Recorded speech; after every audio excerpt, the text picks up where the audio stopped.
তুমি সকলকে মহা সপ্তমী বলে শুরু করছি।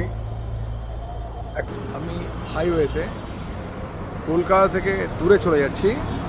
আমার দেশের বাড়ি বর্ধমানে।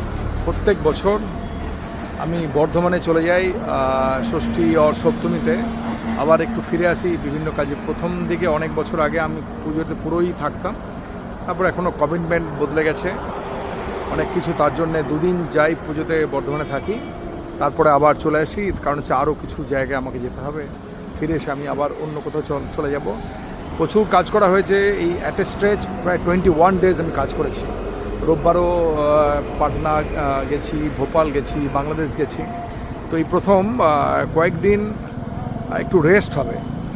আমার মেয়ে দিল্লিতে আছে, সুতরাং মিসেসকে নিয়ে আমরা চলেছি।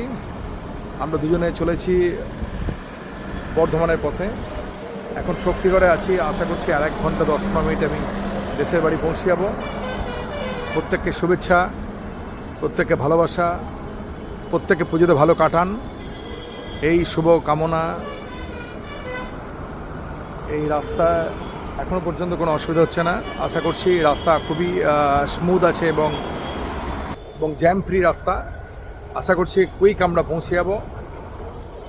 একটা টোল ট্যাক্স বেরিয়েছে, আরেকটি টোল ট্যাক্স দিয়ে আমরা ঘুরে যাব।